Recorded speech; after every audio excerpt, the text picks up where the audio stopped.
Welcome and good evening.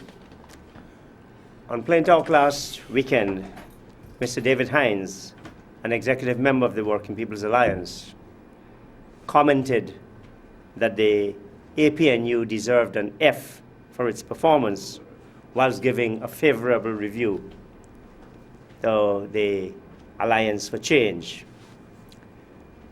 By coincidence, this evening on Plain Talk, I have the leader and chairman of the Alliance for Change, Mr. Khemraj Ramjattan and Mr. Nigel Hughes, both prominent attorneys at law, and we'll discuss not only the politics, but some of the legal issues that have been arising in the courts over the past couple of weeks. Gentlemen, welcome to Plain Talk. Thank you, Chris, and Happy New Year. And to you. Thank you very much, Chris. Glad to be here again. It's going to be an interesting year. We may have you some more times this year. Okay. And let me say, immediately, my invitation to Mr. Donald Ramatar has now gone beyond 1 year. I've invited Mr. Ramesh Duku. I've invited Mr. Ron Webster. I've invited Mr. Clinton Erling. All these persons have had written or oral invitations for me. Those invitations stand. They're welcome to come on Plain Talk at any time. David Hines' assessment of, you may not wish to comment on the APNU, even though you may take some pride in it and pleasure. On the AFC, it was something of a backhanded compliment. It said it was because the AFC had set a low bar for itself that he could give it a favorable assessment. That is why I think that he was conservative in his placing of us with just a P. I rather suppose that we did lots more than that. At the ground level, notwithstanding the minuscule amount of resources we have managed to make ourselves more or less name in the political landscape now. At a parliamentary level, our 7 have done a magnificent job in bringing out corruption and governance issues, which quite frankly are the issues of the day. And generally ensuring that we scrutinize at other levels and making our press releases. Indeed, we have done exactly what we feel we told the people out there during the campaign period. And to that extent then, I think a mere pass ought to have been converted into, something higher than that. But I'm glad that he gave us a pass, quite frankly.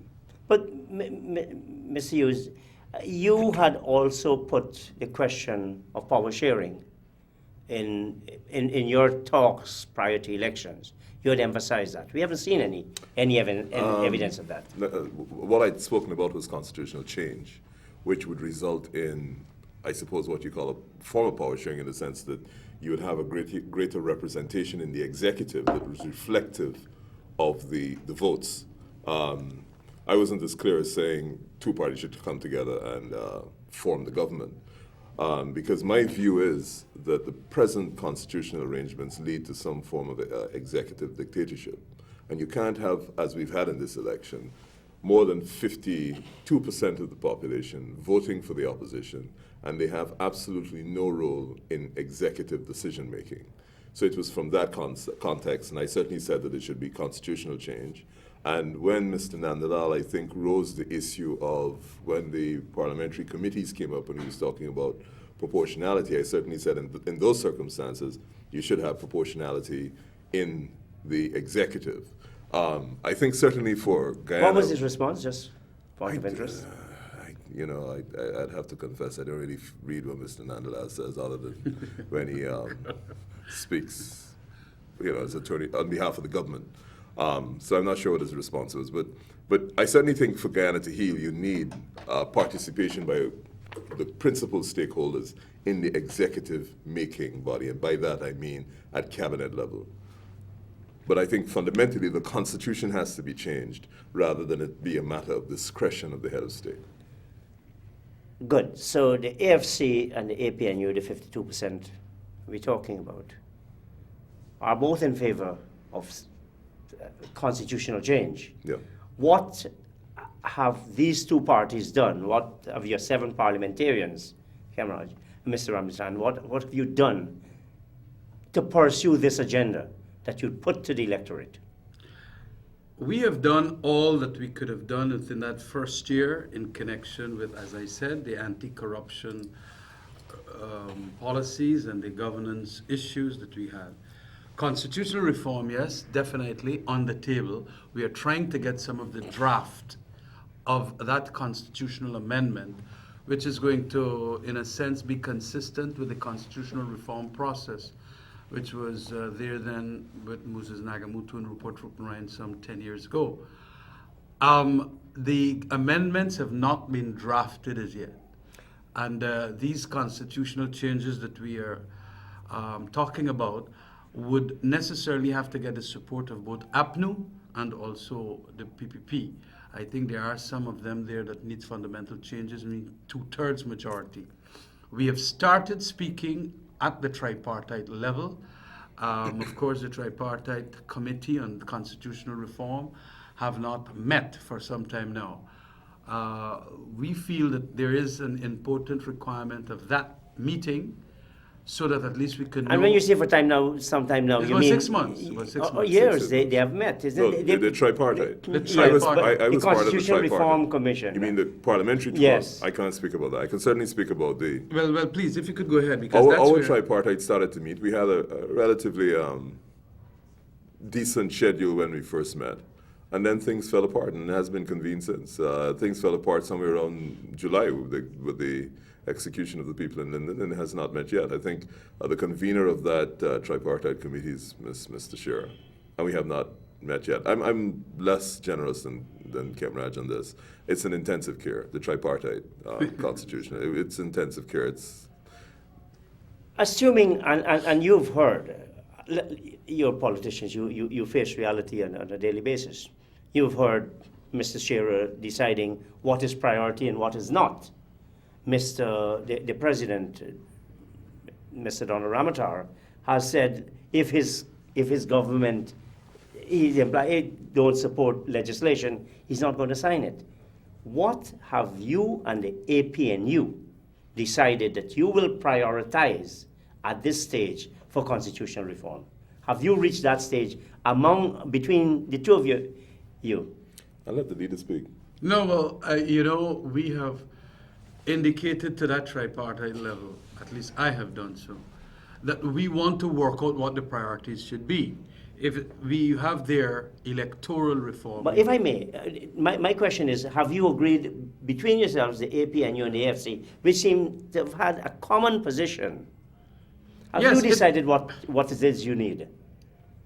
Yes, I feel that at a glance, as it were, not with any profundity at this stage, at a glance, we agree that there should be an element of electoral reform, giving, and I say this comes largely from Rupert, more seats out of the 65 to a more representative parliament coming from constituencies. That's a big one. Also in relation to the Elections Commission, reconfiguring that to have at least a timeline where those officers in there, those commissioners can have their lives, the lives of the commissioners, the life of the commissioners, not that they're going to be there forever. Also, there were constitutional reform for taking off all the immunities of the president as it presently is constituted, and also in relation to the human rights section of the and the financial provisions of the Constitution, tightening up those with expertise on human rights and the financial sector. Have you got any idea about a timeline that we could tell viewers when it is at least the AFC would have its position clarified, put in writing, that it could put to the APNU and put to the tripartite? Well, let me start out by saying the AFC's position is clarified. Our position is not on a state of confusion or uncertainty.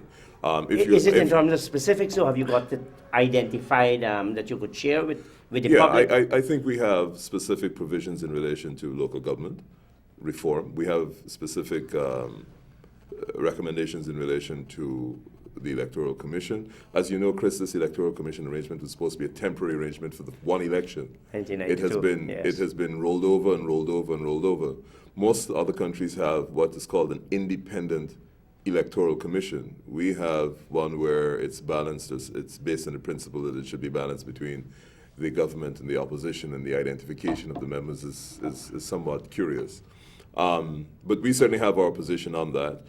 In terms of constitutional change, in terms of priority of what we want to change, we certainly, again, have a definite position on that. Whether the issue is when will we sit with APNU and work out a common position on the areas that we jointly support and determine an agenda, that I think will be done pretty soon. Our position, of course, will be shared with the government, and we can take it from there. But at this stage, I think our priority is, one of the lessons that we've learned from last year is that unless the population understands the process and understands what's involved, they get caught in the propaganda battle that is fought out in the newspapers. But you accept then that the reason I'm asking these questions, and very specifically, is because I do wish for you to put it to the public. Yeah, and I was going to say that we want to embark on, or we are embarking on, a program of interfacing with various communities and talking about these issues so they understand it.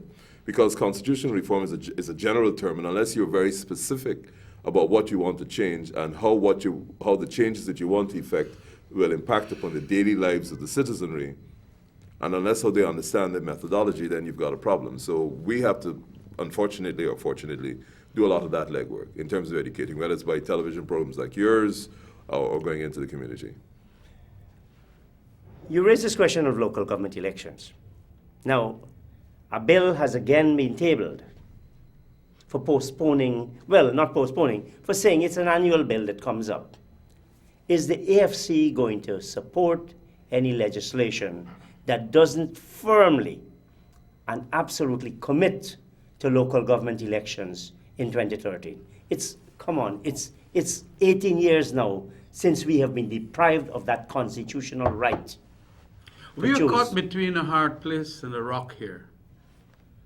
If we do not go and say, well, okay, we have to adjourn the elections or to ratify the adjournment for last year by virtue of this legislation, we are then indicating that we might very well be going into an election under the existing regime.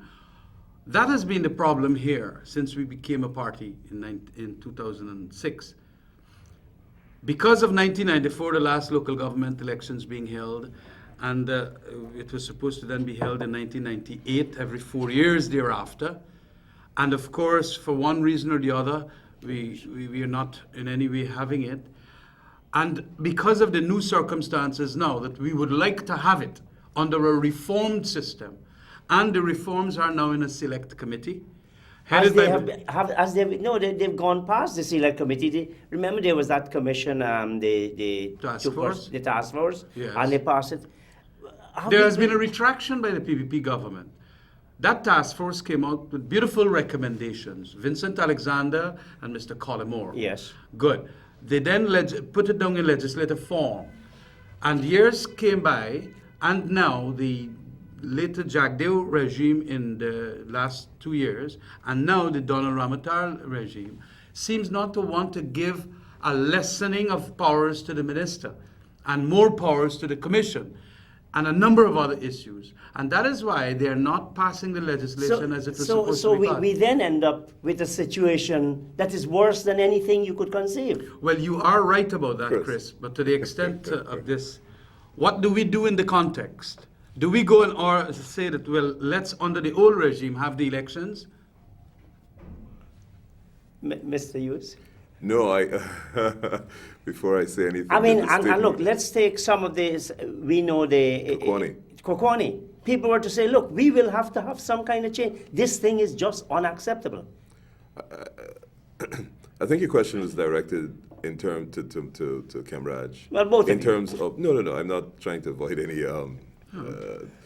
In terms of the legal parliamentary procedure, in terms of what we in the AFC will do. And I think Khemraj has quite accurately identified the parliamentary issue in terms of whether you go ahead and say yes and end up with elections under the old system, or not get the reforms that you've been agitating for. But at a broader political level, not strictly parliamentary, the broader political level, this is what I think the people of Guyana have to do. And this is not the political parties. The people of Guyana have to decide whether it is acceptable in 2013, after a delay of, I don't know, close to 2 decades, of no local government elections, if they will continue. But that's what we voted. We voted you before. A lot of the responsibility, don't remove the right and the responsibility of the citizenry. Just as how the people in Kokwani said we had enough, the people of Guyana have to decide whether they're going to continue to have this continued postponement of their ability to exercise their constitutional right to elect a local government. And I'm afraid more and more people, other than just the parliamentarians, are going to have to make that the strength of their feelings known. It's not the case where I think the citizens can abdicate. The people in Kokwani said enough is enough. The government is running around with IMC installations all over the country, putting their best and most favored supporters in positions. And which is the worst of the alternatives we could conceive. But there is a limit to what parliamentarians can do, and please appreciate that.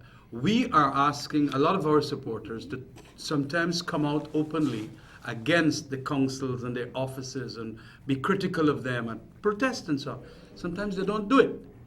And we simply can't do anything more in Parliament but to show our outrage and to show that it's unacceptable.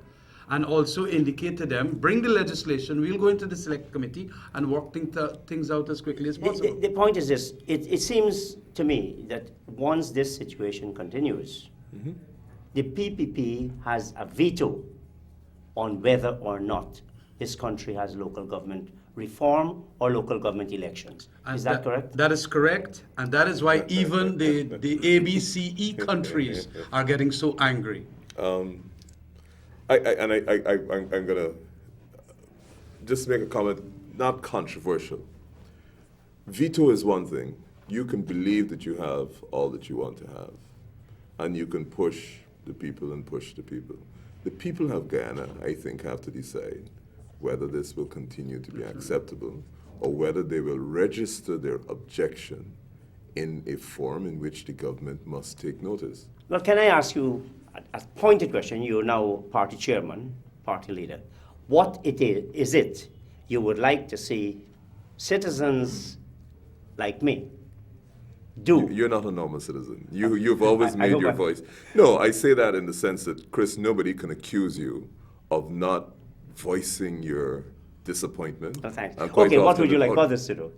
To do the same thing. Be Christopher Rams. Well, be Christopher Rams, but I think we had an example of what happened in Kokwani. The people said, we're not prepared to put up with this anymore. I mean, think about it. How much longer are we going to have the presidents? Look at Bartica. Who's the REO of Bartica? They installed an IMC. How long Bartica is probably the richest part of the richest region in the country, Region 7. Yeah. All the quarry, the gold, everything you think of primary product, the wood, the forestry, comes out of Bartica. Look at the state of that region, city. Yes, yeah. It's in an awful state, poorly served, no sewage, no sanitation, roads in a poor position. And then they install an IMC of friends and family of the ruling party. The people of Bartica have to decide whether we can put up with this. We can pass as many resolutions as you want in Parliament. We can sign as many petitions as you want. It is clear in Guyana what applies in a civilized society where you pass resolutions, people take note and therefore respond. Where you have a petition, people take note. Where you have a no confidence vote, the administration takes note. This administration has made it clear that it will not respond to normal, acceptable international norms which register significant protests, whether it's a petition, whether it's a resolution, whether people protest. So you have to find some language and some methodology in which the state is going to have to take notice. Because the alternative to that is the state is saying, look, we are prepared to disregard, irrespective of what the citizens say. And that's a real question, not for the politicians, that's a question for every citizen of Guyana. whether we have And their parliamentary representatives. and their parliamentary representatives, whether we have the rule of law and acceptable conventions in which, if you say in very strong terms that, look, this is not acceptable, and I have the power to make a decision, I must take note of that. I can't ignore it and say, well, I've got the power, I can do what I want. Is the AFC prepared to initiate action like that? Absolutely. We are going to do that, but it requires a public awareness. Yes. Let me say this, Chris. It's an important aspect that the people out there appreciate, that they are too suffering from a battered women's syndrome. The more the PPP kicks them down on the ground, it would appear that the more they're taking it. And it is important. But it's because that has become the norm. People think this is what we we have come to have. expect. Yes. Yes. But that is also because probably of a uneducated population to the extent of political consciousness. And that comes back, of course, to the politicians. If we don't do our job of consciously educating them and educating them as to their political conscience and consciousness and all of that, it is important then that we take the blame. But I want to say that education can come in a variety of ways. There are networks, social networks of understanding the issues, and Guyanese must learn to be a little more proactive politically. Otherwise, this syndrome, battered woman syndrome, will forever make things unchangeable. Let me raise, and shifting slightly. Now, some of these things don't require real legislative or constitutional change. That's right. Take your ombudsman, take your Yeah. public procurement That's right. commission. Again, you have that kind of veto based on PPPC's inertia. We will do nothing. Mr. Shearer said on the public procurement commission, that's not a priority, or that's not an important priority. Why are we accepting? Why should the AFC? And I know you're turning it back to us, the people, but you are our parliamentary representative. But Chris, you say that we're turning it back, but it's not that we're turning back. I mean, here's what it is. Guyana, the society Guyana, is composed of everybody. All citizens, some citizens are politicians, some are activists, some are just not interested in what's going on, some are just independents. If we have consistent... And lots of them are victims, just victims. Well, Yeah, right. most of us are victims of the political system that we ourselves have established. We must never forget that. This political system here, we established when the present government was in opposition, undertook to change, has not changed, and we're continuing to complain about it, but we're not prepared to take Action. the action, and this is it. Private Sector Commission, classic example. When the silent oppression of the people is taking place, and the government every day is abusing people's rights and abusing citizens' rights and installing IMCs and doing all these things, you don't hear a word for them because it's great. Business is going on, they're getting their government contracts, you don't hear anything about it. The second any sector of the community gets up justifiably in defense of their own rights, and we said, we are not going to continue to take this. Naturally, it will cause some disruption to the morose state in which we are. Then you see all sorts of organizations rushing into action saying, oh, no, please don't be this disruptive. Please don't march, don't protest, don't do this. We know you need change, you have justification, but we want you to stay calm. And my best example of that is what happened in July and September last year. That's Linden. After you shoot down innocent citizens protesting, unarmed, and the people of Linden get up and say, no, this is not acceptable.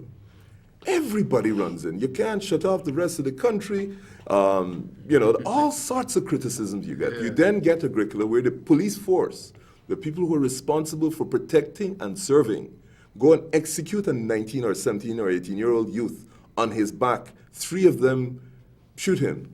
2 policemen escape.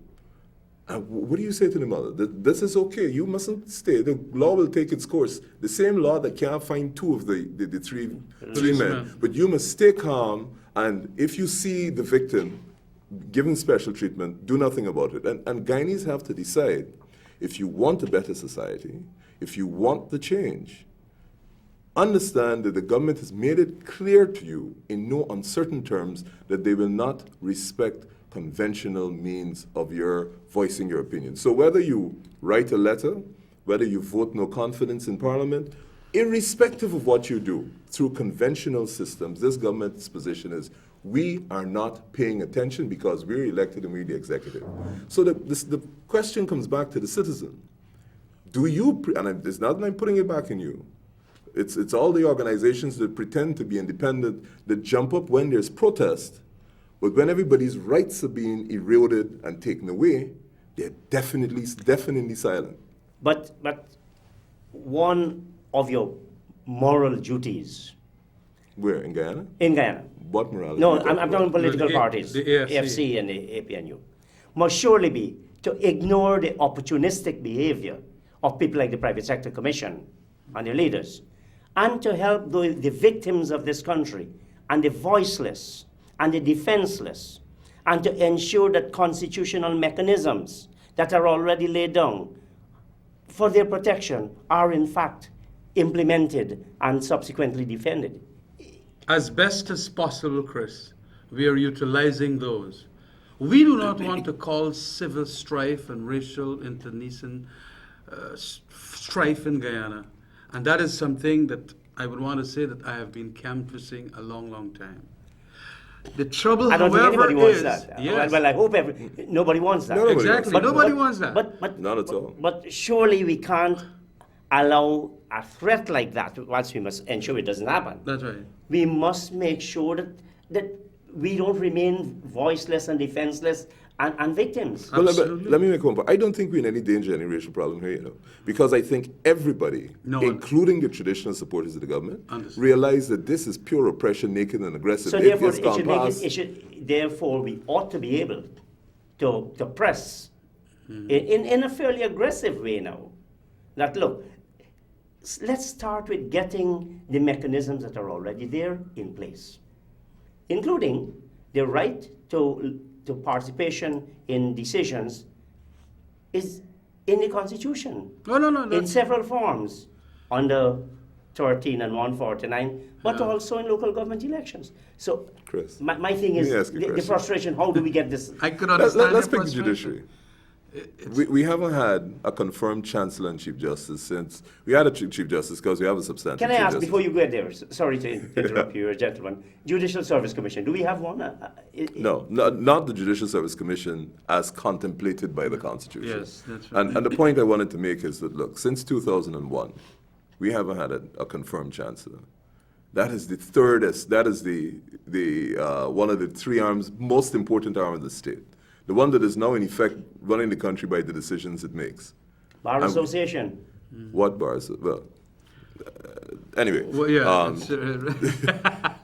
My point is that this is the judiciary, and if we cannot, under the existing mechanisms, get a confirmed chancellor so we can go down the road not having to speculate, we have the mechanisms in place, but what has it delivered?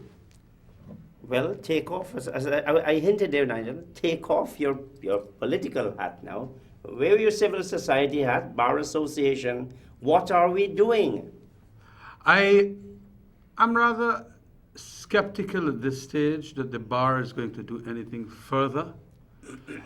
You need also a more aggressive bar. I would say that. The bar knew how I was aggressive and how under the presidency of my good friend. And here. anything before that? Yes, and I am rather of the opinion that we might have to get in back there, quite frankly. That does not mean that what the present bar is doing is not that which ought to be done, although lots more ought to be done. But I wouldn't want to ask you what is this they're doing. well, my goodness. In any event, these things depend on personalities. It depends, again, on our bar members. The leadership that is there, that we are so critical of now, who do you think installed them there? It is us. And that is why I'm saying that unwittingly and sometimes unconsciously, we are the sources and causes of what happens in our country. And You should ask Mr. Ram if he's not a member of the Bar Council. He's a member of the Bar Council. He's a member. Aren't you a member of the Bar Council, Mr. Ram? Oh, No, okay. I'm not a member of the council. No, I'm not. Not anymore? Not anymore. Oh, Not okay. anymore. We're now taking that break. I want to get back, when we get back, we'll discuss some of these court matters and some of the motions, etc., that have been raised. We'll be right back. No, we ain't giving up no mountain, and we ain't giving up no tree. paving of no river that belongs to we. Not one blue saki, not one rice grain, not one grass, not a blade of grass.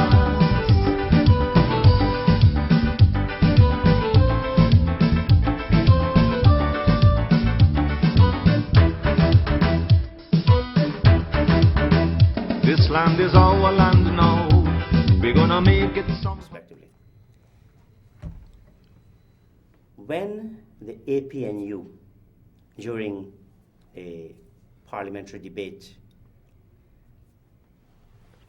supported the government on an initiative on the budget cuts, the AFC was disappointed and possibly upset. Recently, a supplementary appropriation came to the National Assembly. The APNU voted against it, spoke against it, and the AFC went for it. Let me, by way of background, point out. That's financial paper number 6? 6, yes. Yeah. Let me point out that the paper that was brought to the National Assembly did not even meet the requirements of the Fiscal Management and Accountability Act, as raised by you in the National Assembly in March last year, as confirmed by the Finance Minister and the Speaker of the National Assembly, to whom I wrote to remind him that previously it was not being done. Why did the AFC support that paper? On the grounds of expediency, I want to say that very brutally frank with you, because it was monies going into areas we know that are suffering right now, and it was monies also that is for the agricultural sector, where there is a lot of drought and the drains need some equipment, and we in every respect saw the need for that expenditure.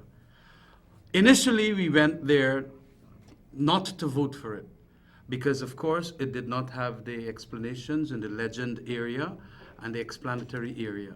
But when we asked and the questions, supplementary statement to show what effect it would have on the overall fiscal that's right. situation of the country. That's right. We did not have that. But when we heard that so many people at Maikoni, Blackbush, and a number of rice-growing areas where we have constituents, we felt that there was a need to ensure that, look, and in any event, it was monies already spent. It was contingencies fund. Money's already taken out of the consolidated fund, all right, on the basis of what the Minister of Finance felt was urgent and unforeseen, and it was already spent. And then we now had to go make a decision as to how we're going to vote for this. But isn't it the least requirement of the legislature is to ensure that prior legislative pronouncements are complied with? Oh yes, we made that point before we voted. We were very aggressive on that point, and we indicated to the Speaker that this Minister of Finance is breaching this thing. And the Speaker himself got up and said, I have to take it up with you, because this was raised by Mr. Ramjattan, Mr. Ashni Singh, and you seem not to be committing yourself to giving the explanation. He did last year. And he did all of that, yes. And so we did all we did, but we just could not have seen these monies being disapproved. And that is why we took a turn then in the Parliament after hearing the explanation. No, we know that people have been calling in me, people have been calling in Nigel. Look, we are suffering, now that we had floods, we are suffering a kind of a drought, and we need some things. Also, the expediency that comes, that I'm talking about, also comes from the fact that the minute we would have disapproved that thing, they would have gone on the television, the NCN, especially to those stronghold areas, and say, look what Ramjattan do. He black all money for buy dragline and bulldozer. And it does have an effect on our magnificent 7 there. We then, having heard the explanations, had to make a choice. It might be the wrong choice. Christopher Ram might feel that that is totally nonsensical and whatever, but we are the parliamentarians. We made the choice. One was for agriculture equipment and the other one was for housing schemes. But isn't it then a slippery slope? And aren't you creating a precedent? Aren't you creating a serious precedent where you say, well, look, for expediency, we can do this one as well? It comes a time when that has to stop.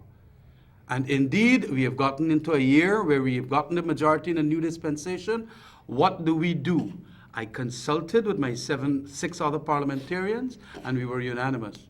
Khemraj, at this stage, let's give them the opportunity. It is difficult for people out there.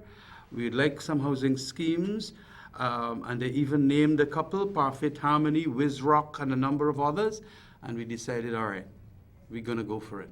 But they can't continue to do this, and I think we made our point. Mr. Hughes, you wish to make a comment? No, I have nothing to add. The same Dr. Singh and the question of the budget cuts. You heard him say, and I think you and Mr. Carl Greenwich have confirmed to me, that he had said in Parliament that he has restored the amounts. Yes.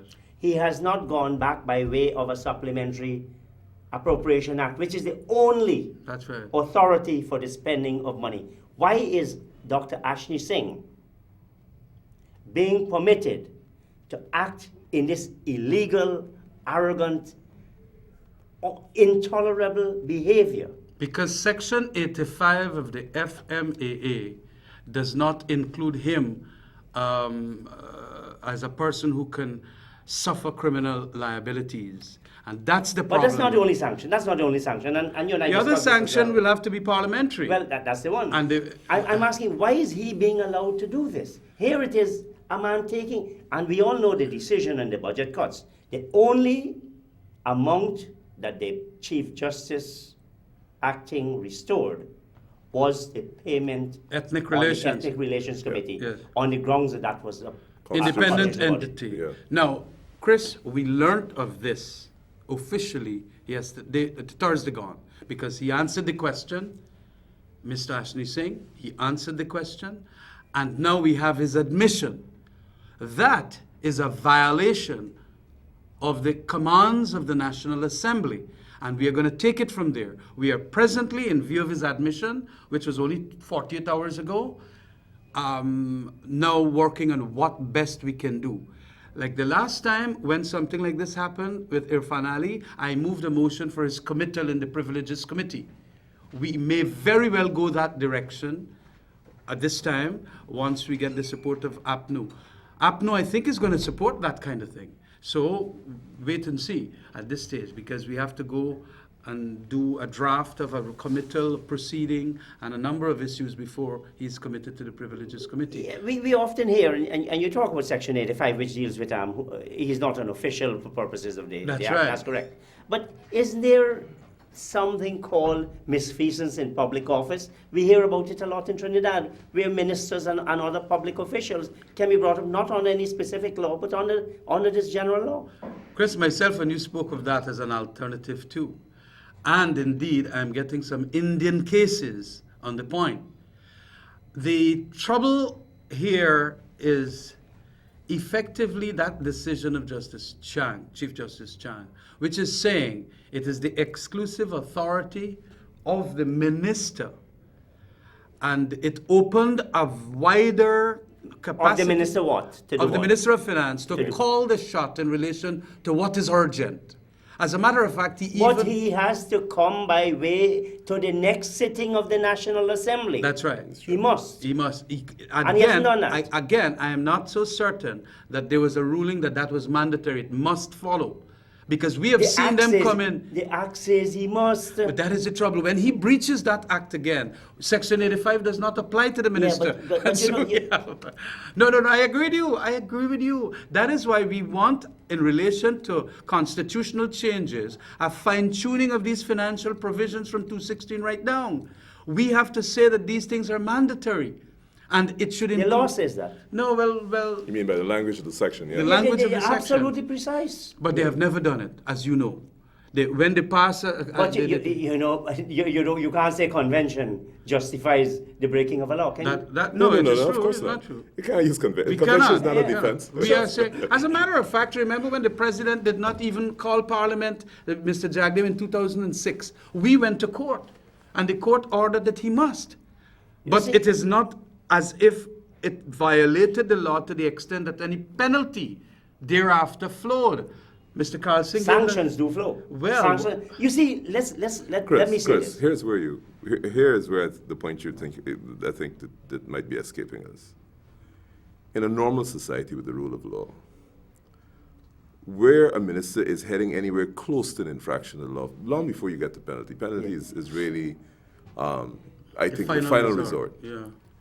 Where And a that decent minister would resign, would not do it, or if he that's got, precisely he would my resign. point. Where you clearly have committed an infraction of both the letter of the law and the spirit of the law, in normal societies where there's a rule of law, you would go your way. You're not going to wait for penalty, because the whole point of you holding the office or having been given the privilege to hold the office means very simply that you abide by the rule of law. You're sworn, you've taken an So oath. precisely. Yeah. So for us to get to the stage of whether or not there are sanctions is really going to the end of the argument, and that is precisely the point I was making earlier. You have in place in office here people who have absolutely no regard for what the concept of rule of law means, what the concept of official embarrassment means, and what the concept of infraction of the law means. If you get anywhere close to that in an official position, you should go. But in Guyana, they wait and say, well, if you got penalties, the president is the only one that could fire you. We as a society have to decide what we want. Chris, ethics and morals in relation to political leadership in the PPP has been deserting that party for some time now. And that is the problem we have here. My concern, and I apologize if I came across a little angry just now, is that we are talking about a minister and a government who are aware that they've cheated this country of billions of dollars in value-added tax revenues. They have lied to this nation. They spend money, they divert money in any manner that they wish. Now you say that, okay, we are not in a normal country. So how do we again respond to this type of situation? Why haven't we take all your action against Dr. Ashley Singh in the same manner as which we've consumed lots of resources on, say, the Minister of Home Affairs? But you've just answered your own question. Parliament said it was going to vote on a no confidence motion. If this was the UK, if it was the US, pick your country. If it was Jamaica. Any normal democracy. Let's come to Jamaica in the region. If a minister was clearly facing the possibility of a no confidence vote, knowing especially in a situation where the opposition have the majority. And where there's justification. Yeah. Yeah. It's not a malicious vote. There's an atrocities committed. The on minister stewardship. would go. Yeah. You just have to go to Jamaica to see how many ministers, including Prime Minister P.J. Patterson, when he was Deputy Prime Minister under Manley, there was a suggestion, that was it. There was a suggestion that he had intervened in a dispute involving the Shell Oil Company and the allocation of some contract. That's all it was, a suggestion. Deputy Prime Minister P.J. Patterson resigned. He came out. He said, I will not subject myself to that level of abuse. And he left. He subsequently came back and became the Prime Minister. He was elected. You pick the scandal, whether it was the light bulb scandal in Jamaica, whether the bulbs came from Cuba. You pick whatever it is. You come to Barbados, you come to Trinidad. In Trinidad, the junior minister refused the breathalyzer test. He refused the breathalyzer test, and the Prime Minister said to him, thank you very much, young man. You're not good enough. We had one who had who was not only inebriated, he fired off a shotgun, didn't he? Fired off a gun. But my point is, this is not a discussion for parliamentarians. This is a discussion for every single Guyanese Well, this is why I about said- what sort of society you want. You could have a society in which you're respectful of each other and we're courteous and civil, or you could have a society where unless I slap you in your face, you don't understand what I'm saying. And at the end of the day, it comes down to the citizens about what they want to tolerate. If organizations like the private sector, the other civil society organizations think that it is acceptable to have us operate at this very rudimentary level of civility, then who are you going to blame but we, the citizens, not we the politicians, we the citizens for what sort of society you have. not painting a very encouraging or uplifting picture. I can't find the facts to support that. That's right, and that's a flawed and misconceived. I can't find the facts. Which is that are we uplifted by the fact that we can't deal with the problems in the court, we can't deal with the problems No, in no, the no, no, parliament? no, no, Chris. That's what I'm I am saying. not saying so. We are going to go to court, and I would hope that you be a big part of that. We are going to go if it comes to that, Chris, because we are not in any way going to deny ourselves the right to protest to. Understand that. We have to take the struggle to all parts of this country and in all forms necessary. But we need what generally I have been taught about whilst I was a member of the People's Progressive Party, certain objective and subjective conditions. I am seeing a number of objective conditions, but there is a subjectivity about the conditions here that seem not to have gelled as yet. And we intend to start that public awareness to ensure that that happens in 2013. Okay, let's move on to another issue. Again, the court and parliament and the money, the lottery funds case. And an oral decision was handed down in this matter. Well, I was How a would you little know? disappointed when I heard of the decision because I felt that we ought to have gotten a written decision by this time. What happened? Well, having read about the decision, sent to get a copy of the decision from the judge, and was told that there was no written decision available. I then subsequently appeared before the judge and asked her about the decision. She said that her decision was on a preliminary point that was raised, and she made no deliberate. She did not deliberate upon, The merits and of they it? did not give a decision on the merits of whether or not the lotto fund should be part of the consolidated fund. I'm only sharing with you what was said to me. Apparently, she ruled at a preliminary point, and I'm unfamiliar with the preliminary point that was raised and the one that she ruled upon. I appeared with Senior Counsel Miles Patrick on behalf of the plaintiff in the matter. We are aware there was no written decision. I was not in court, but from the reports made by Senior Counsel, it corroborates what you say. I know, Mr. Hughes, I've tried to draw you out from time to time on comments made by Mr. Nandalal.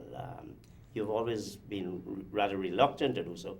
Why is it you think he would have gone on television, public television, and say that this case was addressed on its merit? Well, you know, I have been very critical of our Attorney General. He's a very garrulous character. Loves to be talking, and he loves television.